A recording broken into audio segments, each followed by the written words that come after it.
Good morning, everyone. Something else my son said came to my mind. I wanted to share while he was here. It's amazing when you spend just a short amount of time with your children. And I've said this before, and how when I'm with my children, it always turns into discussions about things, talking about things, being excited about things. And I love it. I love now. Most of my children are in their late 30s, early 30s, and later 20s, and I just love the communication that we have as mom and children. Yes, I love it. I love to see and how my children developed into these fabulous human beings. Yes, and I've also said we still guide them. Right? We still try to guide them towards what? Well, what we feel is better or want them to do or think. Again, feel God, think God, right? One of the things that when we moved here to this place in the mountains was I wanted to be able to sustain ourselves to as much as possible. Yes? Okay, electricity, man, I'm telling you, it's a great thing. Right? Yes, I have to say, the last thing probably I would want to give up is electricity. And we've never established here our own power source. That's one thing we never did. But we have our own water. Right? We have our own heat. Yes, so, and it frosted big time last night. I don't even know how cold it was, but just looking out there, I'm going, yep, it was definitely below 30. And we have 45 degrees in the house. No, I don't have a fire going because it's going to warm up to about 65 degrees today. Well, we live in a microclimate. Yes, very cold. It's very humid in a very cold Arctic sometimes, just for a few days sometimes in the wintertime. And then it gets really humid and hot, sometimes almost 100 degrees, Hot and humid. Ah, tell you what, that's a man. Who the heck needs a sauna? Huh? No, we got one. All out there in the summertime. And but that can change, right? Even from hour to hour sometimes, the temperatures. So we've got really cold. I'm going to open the door here, but probably when I come back from the barn, because it'll be warmer outside than inside. Then again, the outside will heat the house. 60 some degrees out there. We'll have at least 55, if not more, in the house eventually. Done. And then I'll last again till morning time. Yes? Well, there you go, right? Yeah. It's amazing how a log home works. That has something to do with that as well. But he comes and he says, so that's what we did. And one thing, of course, is gardening. But I always gardened. Even in the city, living in the city, I've always gardened, always had a garden. And the amazing thing is that every home, though, yeah, we were a low-income family, right?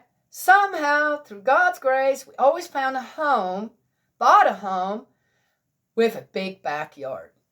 Big backyard. I mean, we're talking big backyards, okay? So blessed. Every time, so blessed, okay? So,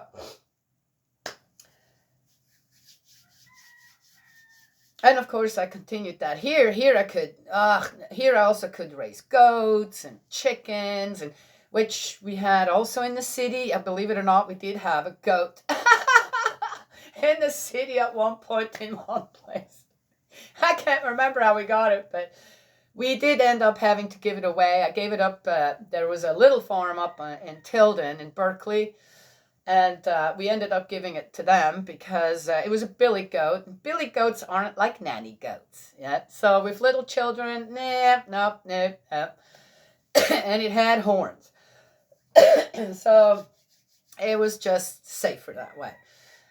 And but we had rabbits, we had chickens, we had, okay. In any case, but moving here, I could really have the goats. I had a lot of goats, raised a lot of goats. We had them for food on our table, yes. And, of course, I milked them and made all kinds of stuff out of it. come to find out that goat's milk, if you've got any kind of stomach problems, this, that, goat's milk is amazing. Goat's milk has enzymes in it that repair your stomach lining. Yes, you got to get it fresh. Or I'm not sure if it works pasteurized as well as raw or partially pasteurized. I would heat ours, but just to a certain degree so the enzymes wouldn't get destroyed that are in it. So best thing is to have a goat farmer around and say, hey, can I have some, make sure, look around that the environment is clean. Yes, raw milk. And it's amazing. It works for babies. Babies who have colic, this, that, goat's milk is amazing. Does the formula work? Probably not. Goat's milk formula. But I know of several babies that the people came to me, asked me what, and I said, goat's milk. Here, I'll give it to you for free. And they could keep it down. They didn't have to be hospitalized because they got too dehydrated, this and that. Yes, it works. All right. Now, if you have an infant and it's got colic due to the fact that the stomach hasn't quite developed properly, it might have been born a little too soon or what, don't give them straight goat's milk. It's really, really rich. You've got to get some water that's good for babies. I think it's what's it called, distilled water or something. I'm not sure. And then just slowly, right? Yes, and just get some of that stuff in there to calm down their stomach, help their stomach develop. Goat's milk would do that. I don't know if it works with ulcers, but I know I've had one friend who's passed away now, James, who would come and get gallons of it, gallons of goat's milk for his arthritis. Did I notice anything different? Maybe, but he swore, but he says, man, that stuff just works and I can still work, whereas before I was just hurting too much, and he said it really worked for him. So there you go. Okay. I think he was just about addicted to it. There's one thing about goat's milk. You can only keep it for about 2 to 3 days, and then it starts to turn. Not in curdling or whatever, it's the taste of it. And so you have to be really careful with it, or rather, only get as much as you're going to be drinking in a few days. Yes? But I made cheese from it. I made butter from it. And the butter, too, I had to put it in the freezer so that it would not turn on me with that taste. Yeah, no, it's not good. The other thing, too, if a billy goat is around, if you do end up finding someone, if the billy goat is with the nannies while they're getting milked, don't get the milk, because that milk will already taste like that. It's amazing on how a billy goat's smell permeates into everything, okay, including the milk while they're being milked while he's there. I'm just saying. Yes, so much to know, right? Yes, I find often all we are getting is just half of what we should know in the whole, right? Well, most posts or most now whatever people are writing, it's so short that people actually read from top to bottom, right? Because people's attention span, unless they're playing a game, which they can sit there for hours, right? Or whatever, right? Sit on the computer for hours, sit on their phone for hours. That's not a problem, right? The attention span there is great. But when it comes to actually reading some information, educate yourself, right? Yes? People's attention span is very short. So the posts are really short. So that means that a lot of things have to be left out, right? Yes? I'm sure that some people who are watching here, be honest, you're having a hard time watching from beginning to end, right? Yeah, because I talk so much and, no, don't need to know that, right? Yes? Okay, all right. Anyway, so I like to give all of the information as much as possible as I remember is important about it. Okay, I got into goat's milk. Wanted to say, so my son comes and says, so Mom, he lives in a house now, I've mentioned that before, with a huge backyard. It's my son-in-law's home, yes, and it's huge. It's huge. It's bigger than our front yard here that I have fenced in. So, of course, I started to, months back, I said, as soon as I saw that home, months back, I said, Thanksgiving, I started to lay the seeds in everybody's heads and minds and hearts. Yeah? You guys got to do something with this backyard. I told my son-in-law, don't you ever sell that place. It's too valuable. Maybe not the house, but the backyard is. I said, you guys could all together, they live all pretty close together, except for my youngest one. You guys could all have this garden, have a community, a family community garden here. I was so excited. So while my son was here a couple of days ago, he says, Mom, so are you going to come and help me with that garden? I said, well, yeah, I'm going to be up there. My daughter just called me, which is wonderful too. Okay, all right, I'll tell you about that later. I'm going to be up there. I said, it's the perfect time to start the seeds, this and that. I said, I will start them already here, so we already have something to plant. And he's like, yeah, oh, okay. He says, Mom, I want to start eating only the food that I grow. I said, well, okay, that's going to be very difficult, but good luck with that. I said, now you're going way ahead of yourself, already giving you kind of you have an idea that you want to implement that will be very difficult. Right? That's a great challenge. Yeah? And it may be possible, right? Maybe a few years down the road, if you actually stick with what you want to do. But to begin with, just start growing food, right? Just do that. Then be happy when you have a harvest of some kind, yes? And don't worry just yet that that's all you want to eat. Yes, it's a good plan, but not to begin with. But to me, it's like, yeah, and I know my son-in-law is also really excited about, yeah, I want to do something. Two younger guys, starting a garden with them?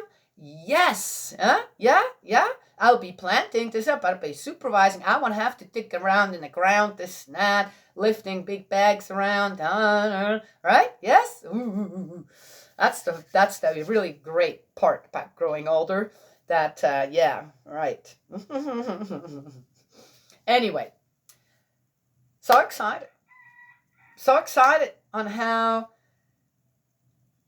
you plant these seeds. And of course, I planted these seeds in my children from very little on, right? Yes? And then you have, when the possibility comes, you plant them seeds again. They're little sprouting a little bit, and then they kind of, okay, a long winter phase where they kind of go dormant a little, but whatever has already grown isn't going to go away, right? Just lays dormant. And then when you have the chance to, I watered, let's water that. Give it some sunshine. Which is what? My exuberance, my excitement, seeing the possibilities, right? Yes, in one of their places. And then suddenly that little sprout's kind of, And my son coming telling me, he said, Mom, I'm ready this year. I'm going to do it. Are you going to help me? Absolutely am I going to help you. And I will be up there. Yes, I will be there. It's been very interesting. I've had this desire. I'd like to see my children at least once a month, right? Or at least one of them. January, my youngest one was here. February, my son came by. March, I'm going up to see, that's also end of February, March, I'm going to see 2 of my children and grandchildren, right? Yes? Yeah. Then I'm going home. April. Oh, there was something on April where I was going to see them again too. Then in May, I'm going back up to take, yeah, and then on, yes? I just love it. All right. Yes. Of course, things can always change. But as of right now, it is as it is. I'm going with it. going forward with it.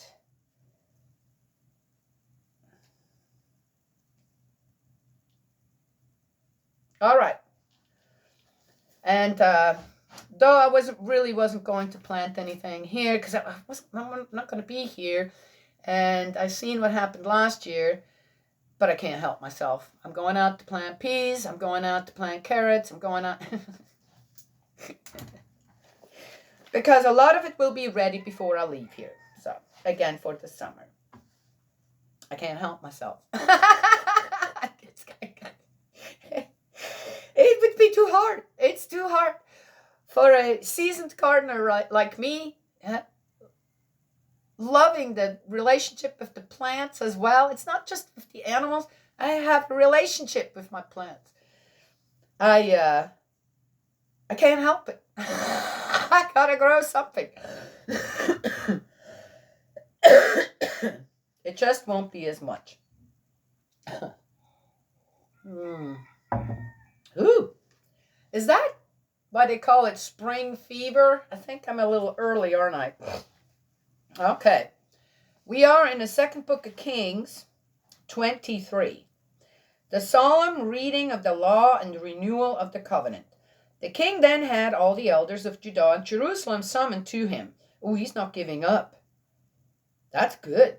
And the king went up to the temple of Yahweh with all the people of Judah and all the inhabitants of Jerusalem, priests, prophets, and the whole populace, high and low. Wow. In their hearing, he read out the entire contents of the book of the covenant discovered in the temple of Yahweh. Now, here it's called the book of the covenant. Here it was called the book of law. Yeah, see? Well, now, to me, that makes a difference.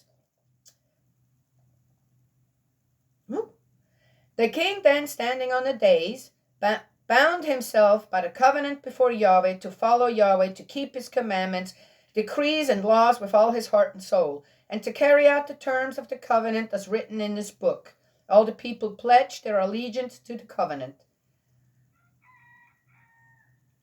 It almost seems that in 22, when remember the prophetess said, oh yeah, well, you know what, Yahweh says this, but the people are, they're lost to me.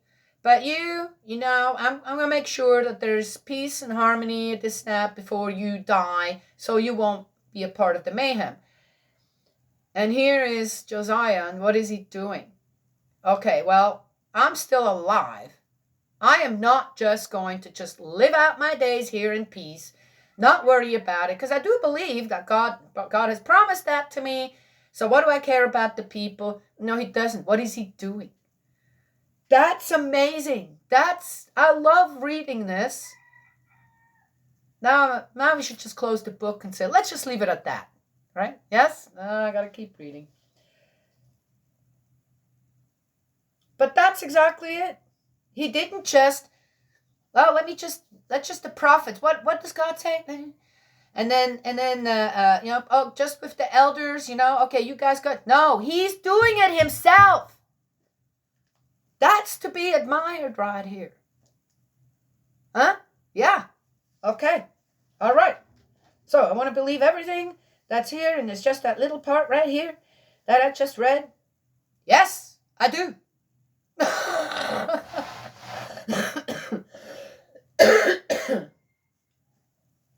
That's how God would think. Religious reform in Judah. The king ordered Hilkiah, with the priest next in rank and the guardians of the threshold, to remove all the cult objects which had been made for Baal. This is a long one. Glad I started earlier. Asherah and the whole array of heaven. He burnt them outside Jerusalem in the fields of the Kidron, and had the ashes taken to Bethel.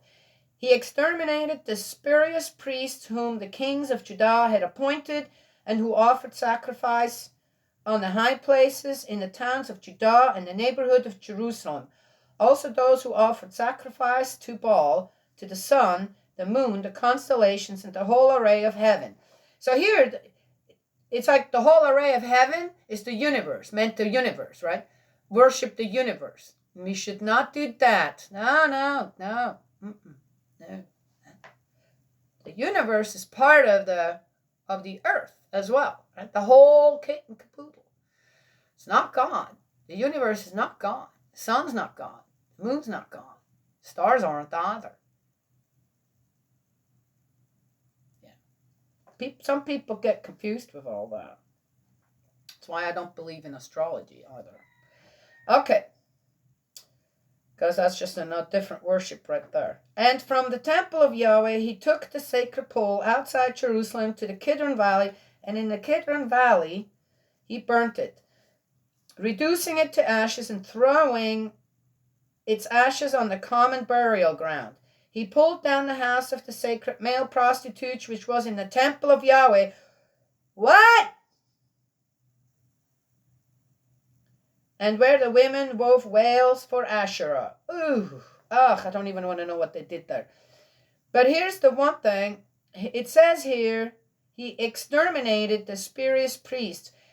It's interesting on how they just say that he exterminated them, which to me, in the way that with the other kings, and again, so, okay, are people being biased here now? Because this is a good king and they wrote it down more favorable than with the other kings who were not good. And okay, with Manasseh, for example, it was when he killed people, it was so many, the blood was just flowing everywhere, right? They outright said he killed them. But here it just says he exterminated them, which also means he killed them.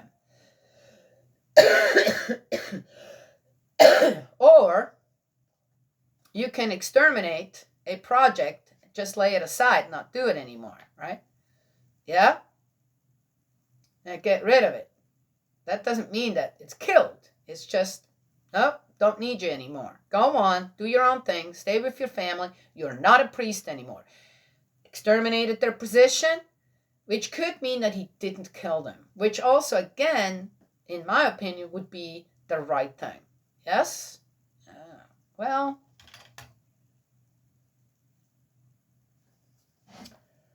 it is people too. He brought all the priests in from the towns of Judah, and from Geba the Beersheba he rendered unsanctified the high places where these priests had offered sacrifice. He pulled down the high place of the gates, which stood at the gate of Joshua, the governor of the city, to the left of the entry to the city. The priests of the high places, however, did not officiate at the altar of Yahweh in Jerusalem, although they did share the unleavened bread of their brother priests. He rendered unsanctified Tophet in the valley of Ben Hinnom, so that no one could pass his son or daughter through the fire of sacrifice to Moloch. Oh, that's where they... Oh, you guys remember Moloch? Oh, no.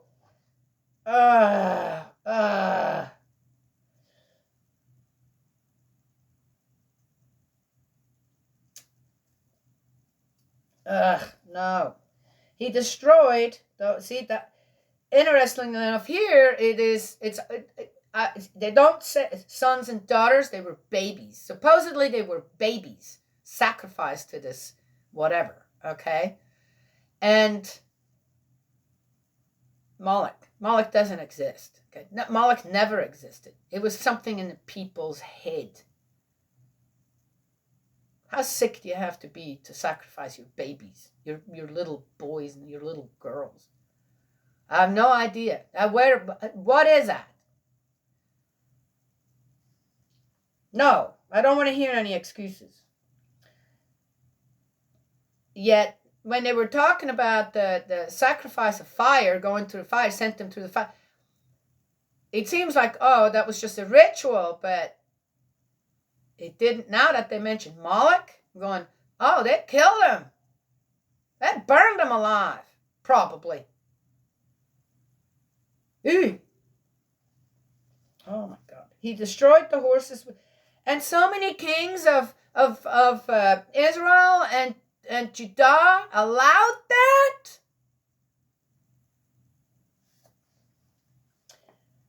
I wasn't wrong. Their God was nowhere to be found. And here now with Josiah, somehow, right? It's amazing on how, the seed that was planted at Moses' and Aaron's time, then how it sprouted a little, and then it just started to go dormant. But it was still there. It was always there. There was always someone came along who tried again. And then failed too. Tried again. Here we got Josiah. He seems to be really on the right path and is really watering that. And they found the book of law. Again, through what kind of circumstances? Did God have to wait until there was actually a person in place and he saw that in Josiah? Who would be more not so weak-willed? Yes. He destroyed the horses which the kings of Judah had dedicated to the sun at the entrance to the temple of Yahweh, near the apartment of Nathan Melech the official, in the precincts, and he burned the solar chariot. The king pulled down altars which the kings of Judah had built on the roof of those which Manasseh had built in the town courts of the temple of Yahweh, and broke them to pieces on the spot, throwing the rubble into the Kidron valley. The king rendered unsanctified the high places facing Jerusalem, to the south of the Mount of Olives, which Solomon king of Israel had built for Astarte, the Sidonian abomination, for Chemosh, the Moabite abomination, and for Milcom, the Ammonite abomination. He also smashed the sacred pillars, cut down the sacred poles, and covered with human bones the places where they had stood. Golly! All right.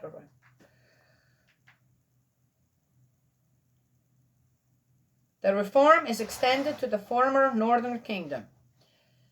As for the altar which was at Bethel, the high place built by Jeroboam, son of Nebat, who had led Israel into sin. Okay, that started way earlier. See, yeah. I don't like the blame game. I don't like that. I watched something yesterday. Okay, if I remember it, I'll bring it up again. But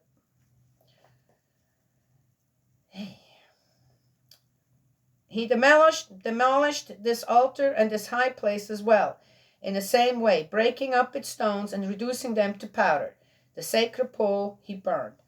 On looking round, Josiah saw the tombs there on the hillside. He had the bones fetched from the tombs and burnt them on the altar. This he rendered unsanctified, in accordance with the word of Yahweh, which the man of God had proclaimed when Jeroboam was standing by the altar at the time of the feast. On looking round, Josiah caught sight of the tomb of the man of God who had foretold these things. "What is that monument I see?" he asked. The townspeople replied, "It is the tomb of the man of God who came from Judah and foretold what you have done to the altar. Let him rest," the king said, "and let no one disturb his bones." So they left his bones untouched, with the bones of the prophet who came from Samaria. What's his name?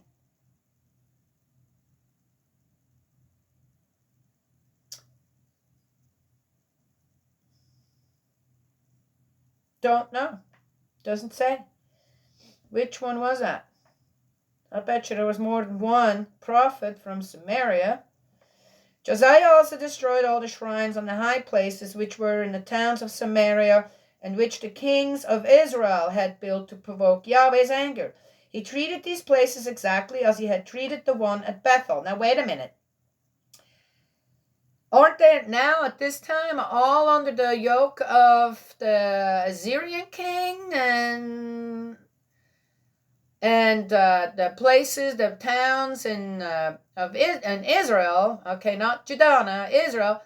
Aren't they all populated with people that the Assyrian king brought in? So how was he able to reach all through there? And why didn't anybody stop him? Did we miss something? I don't know. All the priests of the high places who were there, he slaughtered on the altars. Okay. He killed them. And on those altars burned human bones. Then he returned to Jerusalem. Okay. I think he's getting a little too zealous here now. The Passover, I mean, with what I'm saying, there is, I've talked about this before, beware when you get pulled into suddenly to doing things that when you started, you abhorred.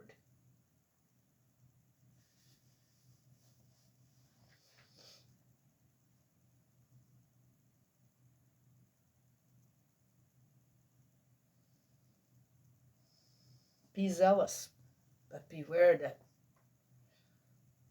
your zealousness doesn't suddenly excuse what you're doing wrong. Or the same as others done that you want to stop. All right, I'm just saying. The Passover. The king gave this order to the whole people. Celebrate a Passover to Yahweh your God, as prescribed in this book of the covenant. No Passover like this had ever been celebrated since the days when the judges ruled Israel, nor throughout the entire period of the kings of Israel and the kings of Judah. The 18th year of King Josiah was the only time when such a Passover was celebrated in Yahweh's honor in Jerusalem.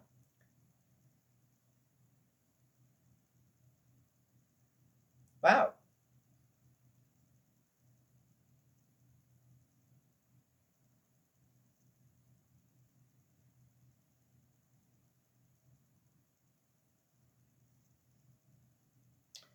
The 18th year of King Josiah was the only time when such a Passover was celebrated in Yahweh's honor in Jerusalem. So they had a ways to go. Sounds like they still had a ways to go. Final comments on the religious reform. So observations. What is more, the spirit guides and mediums, the household gods and idols, and all the abominations to be seen in the country of Judah and Jerusalem were swept away by Josiah to give effect to the words of the law written in the book found by the priest Hilkiah in the temple of Yahweh. No king before him turned to Yahweh as he did, with all his heart, all his soul, all his strength, in perfect loyalty to the law of Moses. Nor did any king like him arise again. Didn't they say that about Hezekiah too? Oh, pretty sure I read this before. Yet Yahweh did not renounce the heat of his great anger which had been aroused against Judah by all the provocations which Manasseh had caused him.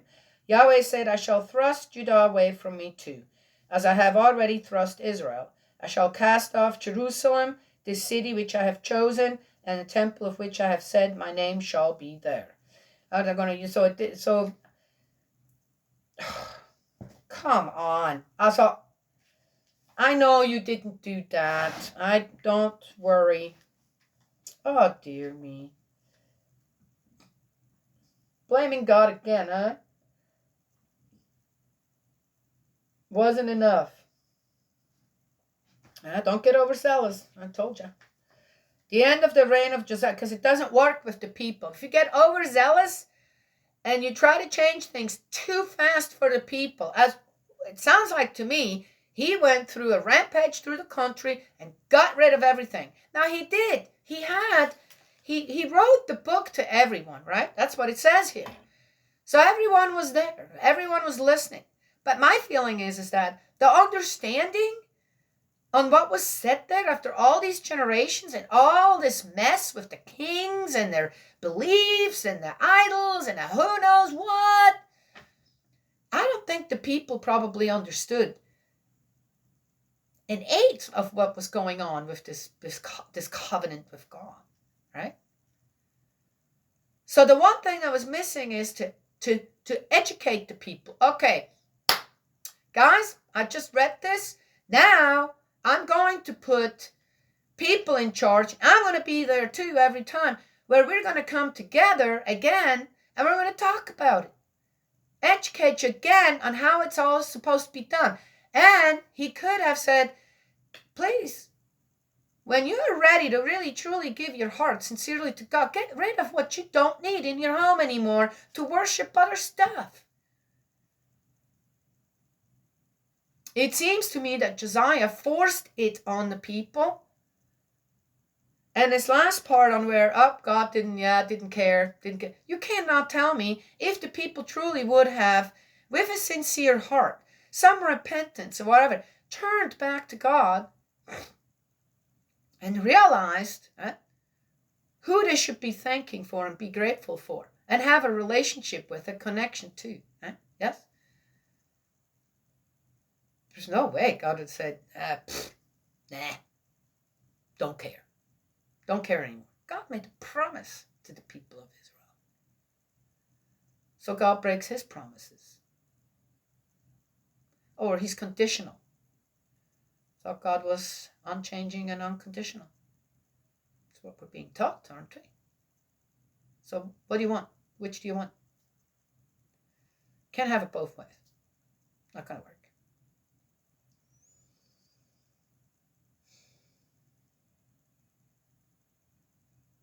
So it sounds like that even though Josiah, right? Okay, finally a change. Right? Finally it's going in the right direction.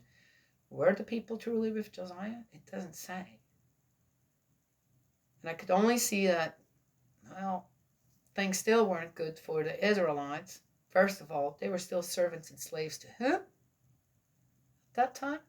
Even though Josiah was king of Judah. And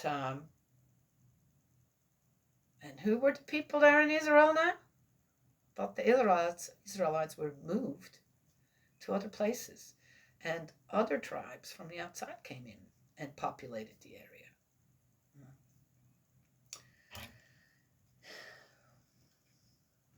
Don't know. It's a bit confusing.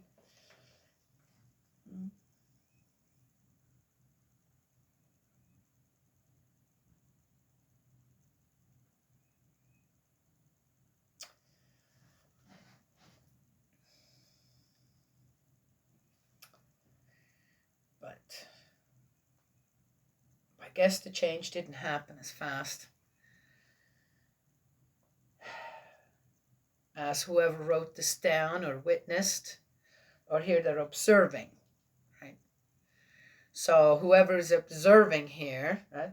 Final comments on the religious reform. So that sounds to me like someone that studied the word, that came from somewhere else, and then added on their own idea on, okay, but it didn't work out, because we know that already from the history that, or how it progressed, right?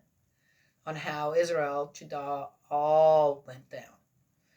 So now it's comes the assumption that God abandoned his people. I don't believe that. I don't believe that for a moment.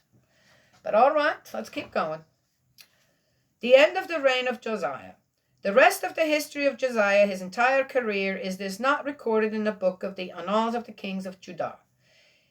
I guess in his times, Pharaoh Necho, king of Egypt, was advancing to meet the king of Assyria at the river Euphrates, and King Josiah went to intercept him.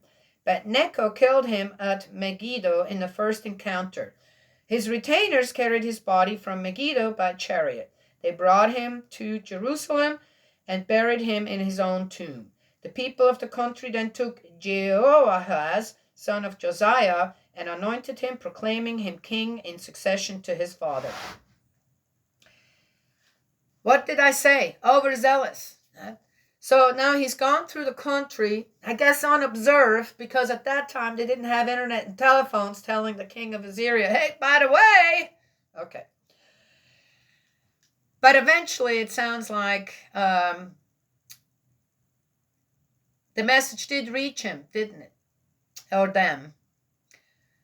And Josiah, right, tried to confront them and lost his life. Okay. Well, there it is. You know what? You can only do so much with what you know, right? Yes? It's a good start. It was a good start.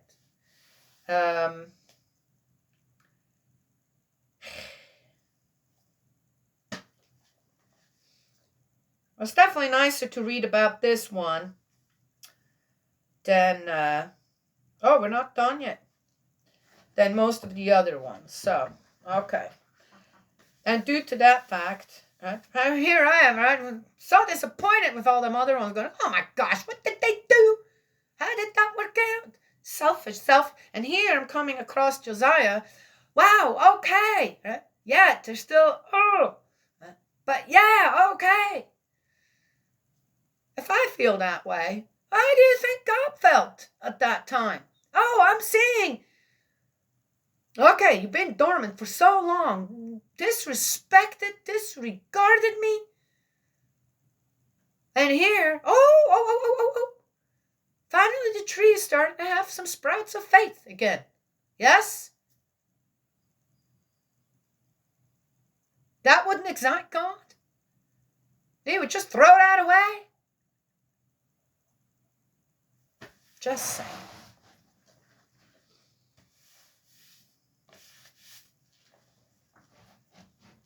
Who in the right mind would throw a sprouting tree away rather than plant it?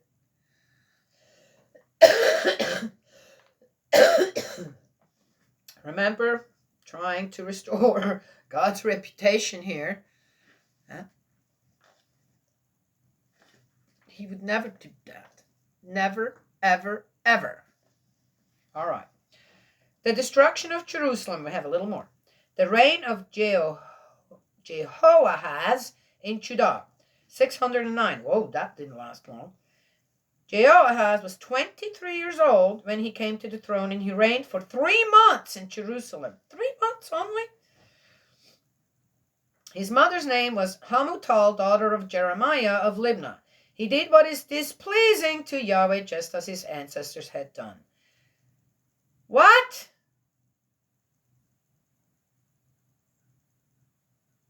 Pharaoh Necho put him in chains at Riblah in Hamath to prevent his reigning any longer in Jerusalem, and imposed a levy of 100 talents of silver and 10 talents of gold on the country.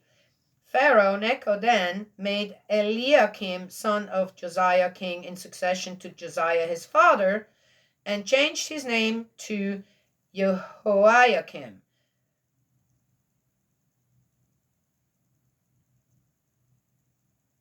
Carrying off Jehoahaz, he took him to Egypt, where he died.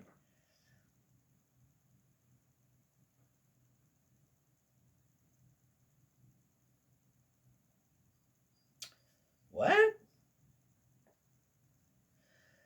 Jehoiakim paid over the silver and gold to Pharaoh, but first had to tax the people of the country before he could raise the sum which Pharaoh demanded. He levied the silver and gold to be paid over to Pharaoh Necho from each according to his means.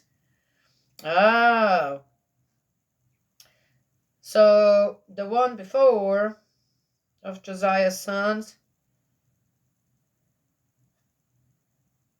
wasn't willing, and this one was willing to pay the taxes and just, okay, well, I don't know. That kind of speaks for itself here, doesn't it? As said, what happened with all that during Josiah's time? Okay, don't know. They don't tell.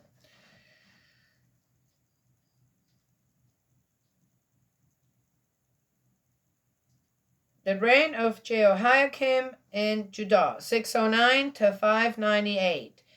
Jehoiakim was 25 years old when he came to the throne, and he reigned for 11 years in Jerusalem.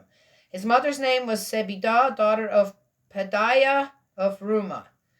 Oh, they all had all them wives, hey? Okay, well, that's not God's way either. All right. He did what is displeasing to Yahweh, just as his ancestors had done. Okay. Well, that didn't last long.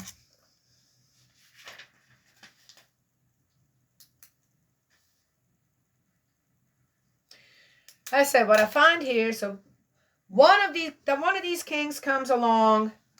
Oh, did I forget? One of these kings comes along, and and builds up all them high places again, and the idols worship, and I don't know what. Then here comes one along that tears it all down, and I don't know what. And then here comes along another one that builds it all up again, and then pleasing, displeasing. Okay. What I'm not finding is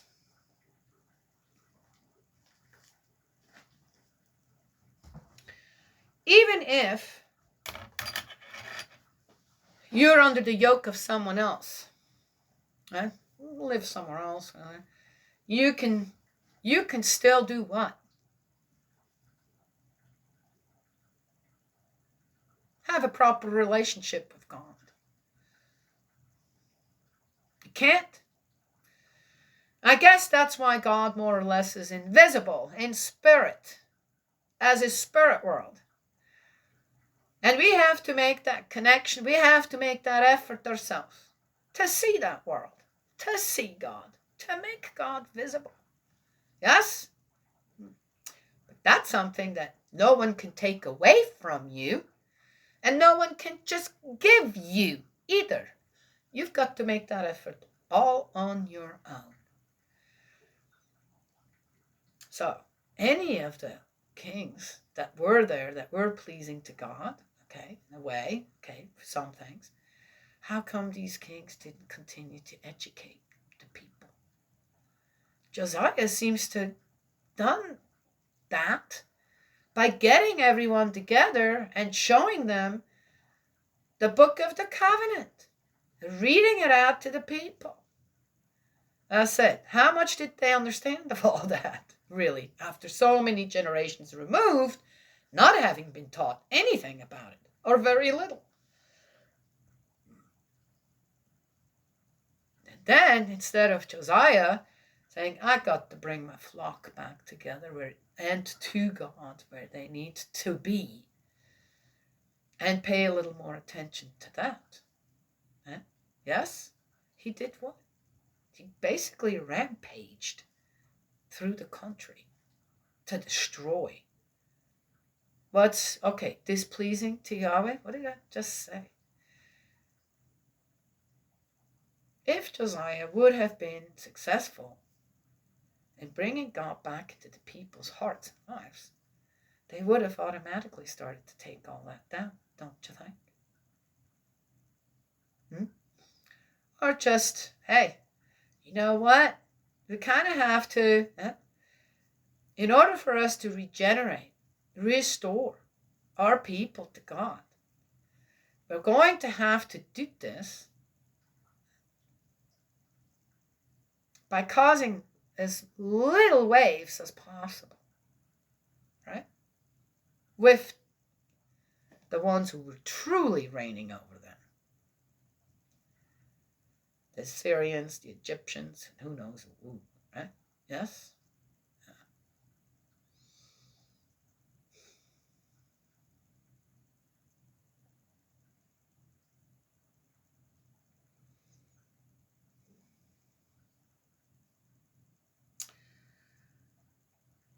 I find that God often moves quietly through our ranks, touching our hearts to mind, for us then quietly moving through the ranks to do the same. Yes?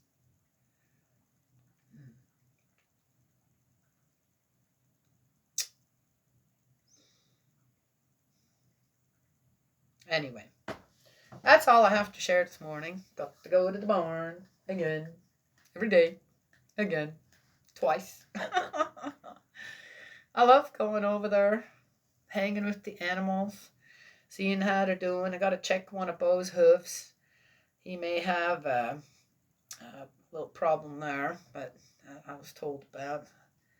May or may not. I didn't see him limp or anything, but says you clean out their hooves. It's hard for me to do Bo because Bo likes to, he's so old, you pull up one of his hooves, to clean it out, and he'll start leaning towards you. And I don't have the strength. My hips don't have the strength anymore to hold him up.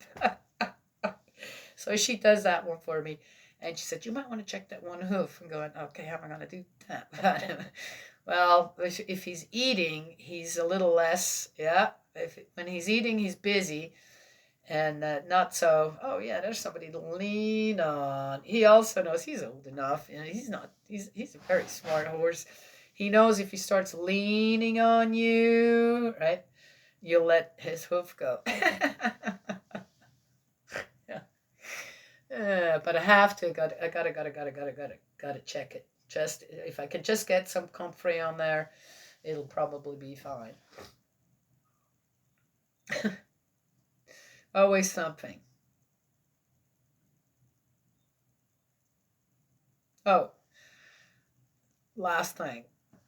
I just don't like to share.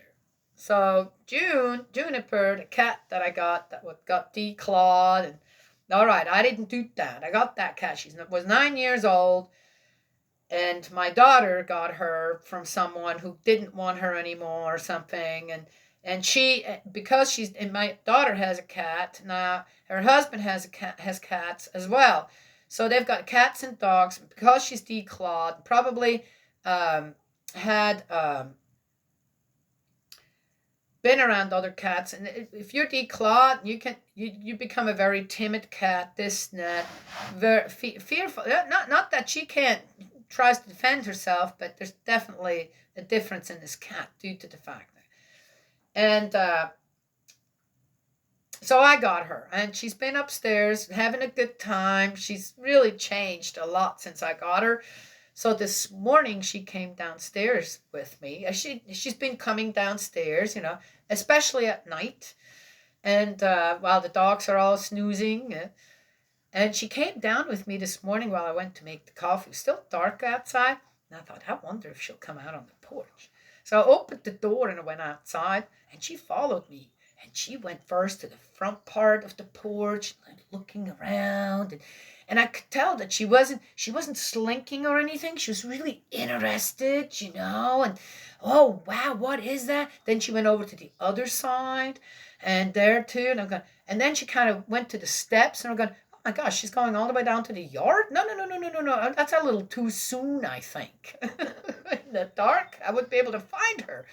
Anyway, so I said, no, that's enough. So we were out there for about 5 minutes, and it felt like that was the first time she's ever been outside on the porch. Okay, and she was just, wow, wow, what?